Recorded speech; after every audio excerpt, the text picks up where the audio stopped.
Hi, in this video I'm building a cabinet to go under the right side of my table saw. The reason for the cabinet is that I need a place to put my saw blades.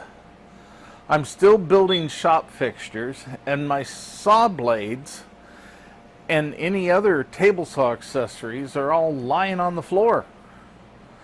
I did design a drawer that my saw blades could go into. It allows for each blade to have a carrier, its own carrier, and ideally the carriers will slide in and out very easily on an angle. I hope you'll watch all this video. I am new to YouTube and video making. With this being my fourth episode, I would really appreciate feedback on the making of the video so I can make improvements in the future. Now would be a great time to pause the video and subscribe to my channel. Everybody has to ask this, right? So please subscribe, please leave a message, and please select a thumbs up or down on the video. All of those steps will help me out immensely. And spoiler alert, I made so many mistakes on this build, including forgetting to film some of the steps. But mostly the mistakes are build related, and I'm rather embarrassed, but I'm going to show them anyway. So the video is at 10 times speed because I had so much to include. I really should have made it into a two-part series, but it's like, I really feel it's like so bad, maybe people wouldn't end up watching it. But please watch it. Let me know what you think. So let's watch the video and you catch all the mistakes I made. This cabinet is all about saw blade storage. So I started off the build by making the saw blade carriers that would go in the drawers. I needed 20 of these, so I set up my router table to cut out a slightly larger than 10-inch hole. The way I set it up allowed me to be very repeatable, and it was faster than attaching a circle jig to a handheld router.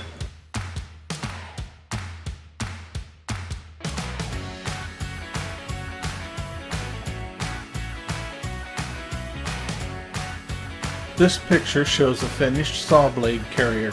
The carrier is made up of two pieces of 1/4-inch material laminated together. I do apologize for not filming the lamination process. You will notice there is a tab on each side of the carrier so it can slide in the slot cut in the drawer. Next it was time to build the drawers. I cut the large sheet of plywood down, then took those pieces to the table saw to trim to size. I waited to cut the width on the front and back pieces so I could make the drawer exactly fit the saw blade carriers. Each piece received a dado for the 1/4-inch drawer bottom, which I did with multiple passes of the standard saw blade. After the parts were prepared, it was time to cut the grooves for the saw blade carriers to slide into. I set these at a 45-degree angle, wanting to keep the drawer height as short as possible. As you can see here, I marked out for 10 slots at 1/2-inch intervals to be cut in each drawer. Later, I wished I would have made the spacing 3/4 of an inch. Setting up to cut the slots was more difficult than expected. I tried a couple different ways before I determined that using the miter gauge was the best method. It also happened to be the easiest. Now that I had the drawer sides and the saw blade carriers made, it was time to figure out the drawer width. From my plans, I had a rough idea of the width, but a good final measurement of the exact pieces would mean I would have less of a chance of messing up. My carriers ended up a little narrower than I had planned because I failed with the assembly jig for the carriers. Holding the drawer sides and carriers together, then making a measurement, gave me what I needed after a little bit of calculating. With that measurement, I was able to complete cutting the drawer pieces and the balance of the drawer joinery. If you like what you see, please subscribe to the channel and hit the bell so you're notified when a new video is posted. Also, please leave a comment. I would love to hear from you.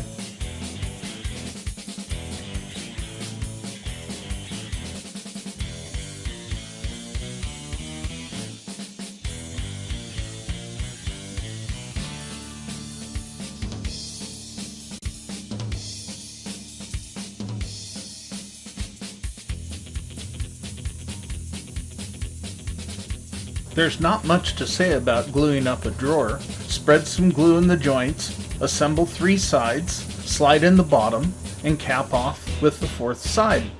The biggest thing is getting the drawer square, but even then, sometimes I have to use a cross clamp to pull it into square.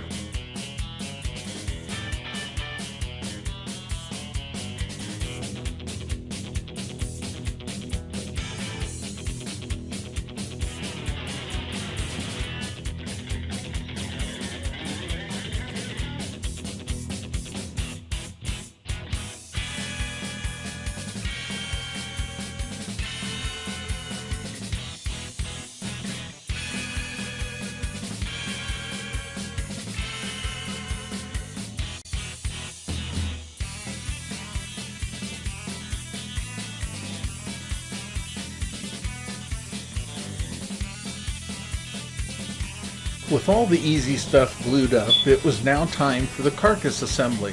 For this piece, I chose to use pocket screws. This was my first project with pocket screws and ended up learning some lessons along the way. However, I do believe I've heard others express this information before. When assembling with pocket screws, it is somewhat difficult to keep the piece exactly where you want it. As the screws tighten, the piece moves in the direction the screw is angled. I had a couple times where the piece moved 1/8 of an inch. To combat this, I would clamp a scrap piece down so the piece I was attaching would not move and end up exactly where I wanted it. For the most part, if the piece tightens down where it is supposed to be, then the project should be in square. However, I had some problems with that too.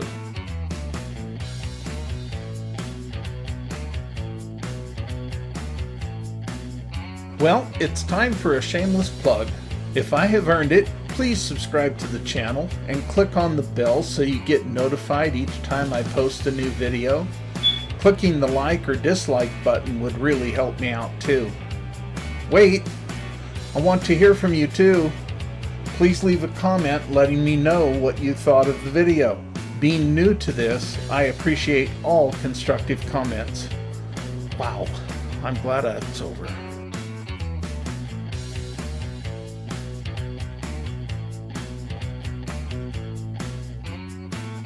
With the carcass assembled, I could now cut and fit the center divider. I snuck up on the final cut to make sure I got it just right.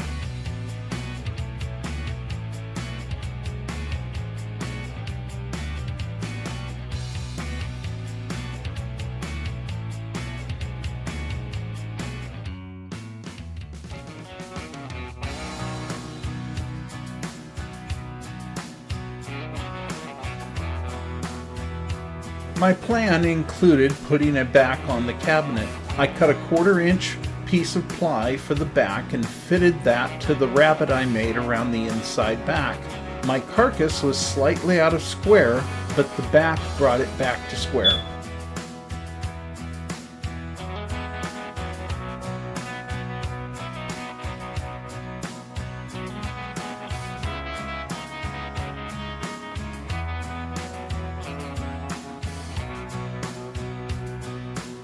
We all know that when installing drawers, you add 1 inch to the width of the drawer to give you the space you need for installation.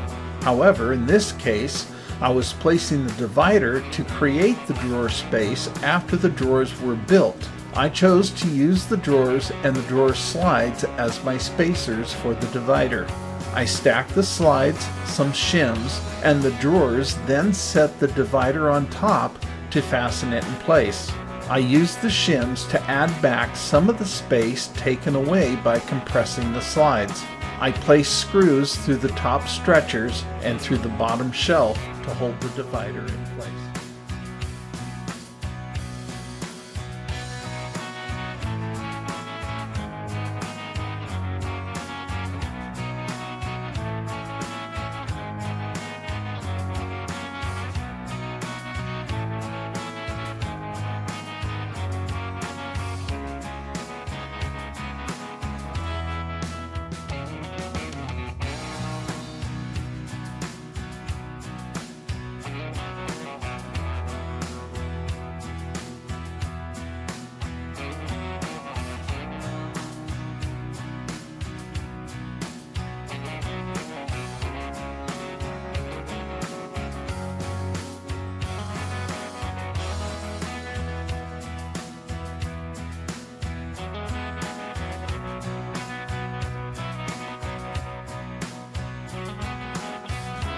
All the carcass pieces had their front edge banding glued on prior to carcass assembly, as you see here where I'm gluing on the edge banding to the shelves. After the edge banding was glued on, I then cut the pieces down to size. This leaves a perfect fit. Had I used dado joinery, I would have added the edge banding after assembly. By adding the banding after the carcass is assembled, the banding would hide the dado joints.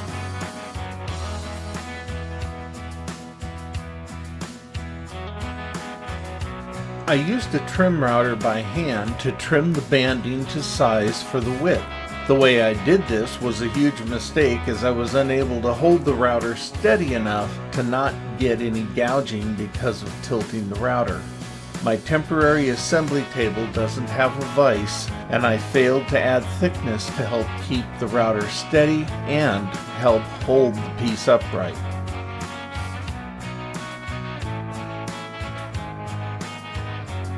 The right side of the cabinet needs a door. I like the shaker style doors, so I started cutting my door trim pieces to length. I cut these a little long so I could trim them back to a perfect fit later. After cutting to length, I needed them all the same width.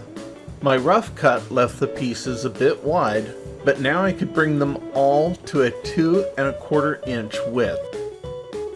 The next part of the process is to cut the groove for the panel down the length of each piece, followed by cutting the tenons. I don't have a fence for the router, so I had to do the tenons freehand. When I entered the cut for the tenon, I entered at too steep of an angle, leaving a small cutback, which showed in the final assembly. With shop fixtures, I am willing to have imperfections. I look at building for the shop as practice for different techniques. Had this cabinet been for anything else other than the shop, I would have had to remake many of the pieces. I put the door frame together and made sure I had cut everything to the right size by laying the assembled frame on the opening.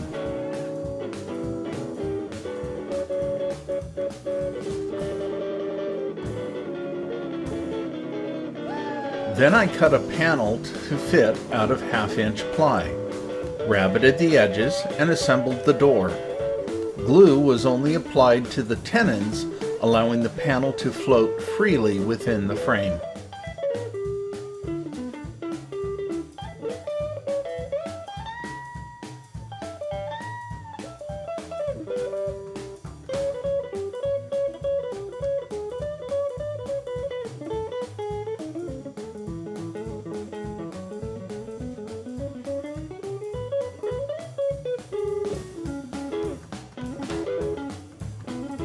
After applying clamps, I let it dry overnight.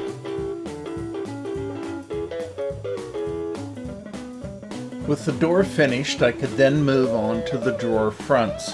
I like adding a separate drawer face to my drawers because I can make them from solid wood instead of plywood.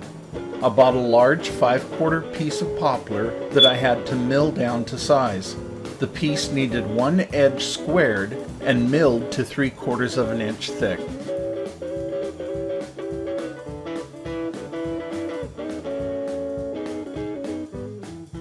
I cut the poplar board down to rough width and in the process found some unseen cracks in the grain not found before, as you can see here.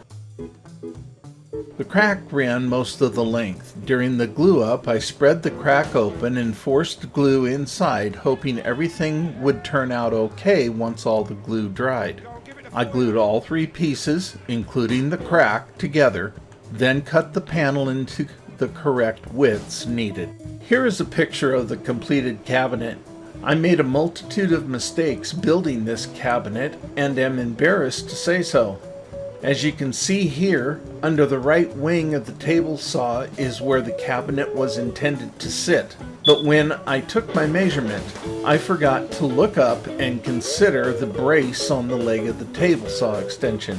I couldn't shift the cabinet left because then I would run into the angle adjustment wheel on the left. The choice was clear. Find another location for the cabinet. The only place I didn't have plans for something to be placed was right in front of the dust collector and air compressor closet. Of course, that is where the pile of clamps is laying on the floor. That's now the next project. With the location picked, I had to clean it out. So I gathered all the clamps and laid them out on the assembly table for the next project. Here is the cabinet in its place. Yes, my shop cabinets will all be red, white, and blue. This cabinet will hold my table saw related tools, and I plan on putting my sanders on top. Here I show a finished saw blade carrier. 3 mistakes I made in my plans was I didn't space the carriers far enough apart. They should have been taller to allow for a finger hold so you could easily grab and pull them out, and the first slot in the drawer was so close to the front it left no space to get a finger in place to help pull the carrier out. Here is a saw blade in the carrier, and notice how snug it fits. I should have allowed just a little more clearance, and I found some of my blades fit much tighter than others. Apparently not all blades are created equal. The 1/4-inch ply allowed the blade to sit below the surface of the carrier and slide past the surrounding carriers easily. I made 20 carriers and ended up only being able to use 18 of them.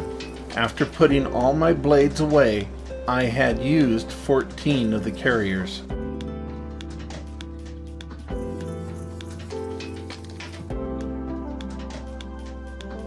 Thanks for watching, and I hope you will like and subscribe. Ring the bell to be notified when I post new videos. I look forward to bringing you many more videos in the future.